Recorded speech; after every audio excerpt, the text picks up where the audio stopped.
Welcome to the Rustic Garden. Today I wanted to show you my jalapeno peppers, and I'm going to slice them up, boil them slightly, and then store them in a 50% vinegar solution. And basically what you're making is sliced jalapenos, and you can store them in your refrigerator and use them for any dishes that require jalapenos, but we mostly use them for tacos. This is a yellow jalapeno, and you can see there's a lot of jalapenos ready to go. These will go from yellow to orange, and I think you could see the red in there. And I'm going to pick all of these, and I don't know if you can see it, but there's some cracking on there. Not so much cracking, but the pepper skin's not smooth. It's a little bit rough. That happens when you leave your jalapenos or peppers on the plants too long. You can see it better with the green jalapeno, and you can just see the lines. It's rough. And these peppers needed to be picked about 2 weeks ago. But I'm going to take all the peppers off, the different colors. Over here is my green jalapeno. And you can see some peppers on there now. And if you look close enough, you can see how they have that sort of cracking in there. But I'm going to use them anyway. The pepper will taste fine. And I'm going to pick these, and I'll show you the process to slicing them up and storing them in a mason jar with some vinegar. So here are the jalapenos. I have a standard green variety and a yellow variety. The yellow jalapenos will change color. I've washed them, sliced them up, and what I want to show you first is here's the green jalapeno, and you can see how shiny and smooth the skin is. Same with the yellow. Now, if you pick them at the right time, that's how they look. That's how you'll use them. However, I took a bit too long picking them, and you can see what sort of looks like stretch marks. The jalapenos will get those ridges, stretch marks in them. They're a little bit rough. They don't affect the flavor, but they're just not as appealing to the eye. So what you do to store your jalapenos in the 50% vinegar solution is wash them thoroughly. You want to slice them into slices about that thick. The most important thing to do is to cut the tops off. Cut them off nicely. I have actually the cayenne peppers drying in the oven. I need to walk over there and shut them off. That's a rustic tomato sauce I'm making. Sorry about that. So basically what you want to do is cut the tops off more than 1/4 inch. You want to cut out the whole part that is just not as edible when you boil this for 4 to 6 minutes. So cut the tops off, slice them up, and then you're going to put them into a bowl, and you can see the thickness and the different colors in there. Now after this bowl is filled, you don't really need all those seeds, so I'm going to rinse this with water, show you how to take the seeds out, and then we'll get to the other process. Or we'll get to the rest of the process of boiling them down and putting them in the mason. Slice the jalapenos up and put them into a bowl, and you don't need all the seeds in there. So, well, I don't know what that sound was. You don't need all the seeds in there. So the way to get rid of it is fill the bowl up with water, and then just run your hand through it. That'll knock a lot of the seeds out of the centers.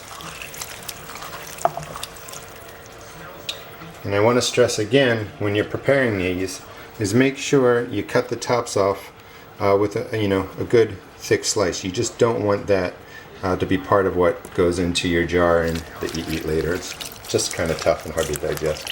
So you mix the jalapenos up, and all you're going to do is pick them up, put them in a bowl. As you transfer them over, some seeds will go in. You're going to do it again. But that's essentially the process to get rid of a lot of the seeds. So let me finish this and I'll come back. What you end up with. These have been rinsed one time. I'm going to do it again, then I'll get to cooking them. But after the first rinsing, this is what you're washing out. Now you could save all these seeds if you want, but you can just see you don't need all these seeds in your mason jar. So clean out your peppers, get rid of the seeds, and then we'll get to cooking them and putting them in the mixing. Jalapenos are ready to get boiled for about 3 to 5 minutes.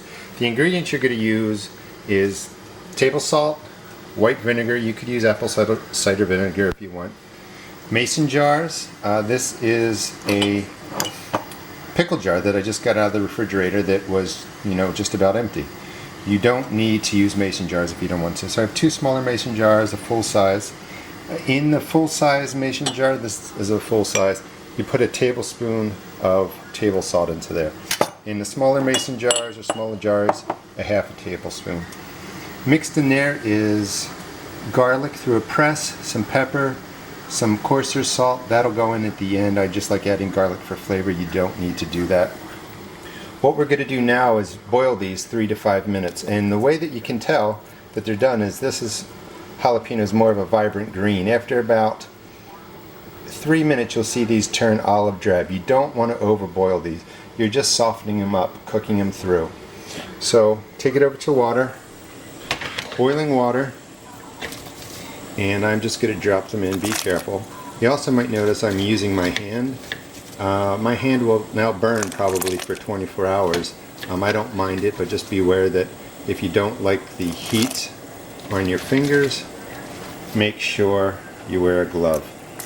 So I'm going to fill this up. I'm going to boil it for about 3 to 5 minutes. You do need to watch it, but the bright green jalapenos in there will turn an olive drab. That's when you know to take it off the heat.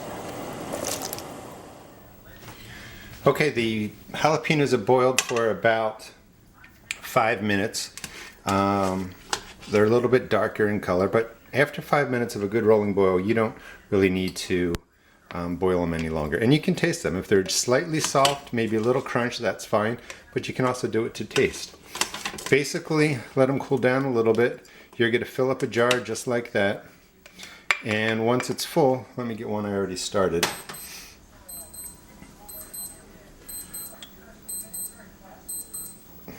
Let me get that watch. This video is full of different sounds of things going off. Sorry about that. So once your jalapenos are cooked, you're going to put them in a jar, and you do want to fill it to the top. In the bottom of this jar is salt, and I want you to keep in mind, we're canning and pickling, but we're not doing it the standard way. So these jalapenos need to be in a 50% vinegar solution, and they have to be refrigerated, and they will last in there for a good 2 months. But we're not boiling the bottles down. We're not boiling the contents with the lid on in a container. So this is not your standard canning process. So once you have the jalapenos in, you want to put in 50% vinegar, and you just judge that by pouring it in until 50% of the jar is filled with the white vinegar. You can also use apple cider vinegar. At this point, I'm going to add my garlic, and you don't need to do that. And I'll probably end up with 3 jars, so I put in that's a little bit much, but a good chunk of the pressed garlic. And you can save some of the water. I actually poured it out and put 50% of the 50% of the rest of the jar could be filled with the hot water. But I'm just going to put water in from the tap. Want that to go to the top. You're going to seal it. Give it a little shake. Mix the salt up inside. And you can see the salt there. Let this sit for about 7 days to let the salt dissolve and the flavors mix in. You can see a little bit of bubble. I'm going to add a little more vinegar. You want to top your jalapenos that are jarred. Top it off with water or vinegar. A little more vinegar won't matter. Give it a shake again, make sure it's sealed. And this is a great way to pickle your jalapenos. You can use them on pizza, on sandwiches, and tacos, of course. And I'm going to finish up and do the rest of them. If you enjoyed this video, please check out my blog at www.therustedgarden.blogspot.com. Also check out my YouTube videos. I now have nearly 80 videos on gardening, growing the produce, and also, you know, ways to cook it, ways to can it, and ways just to use it and save it throughout the gardening year. Thanks.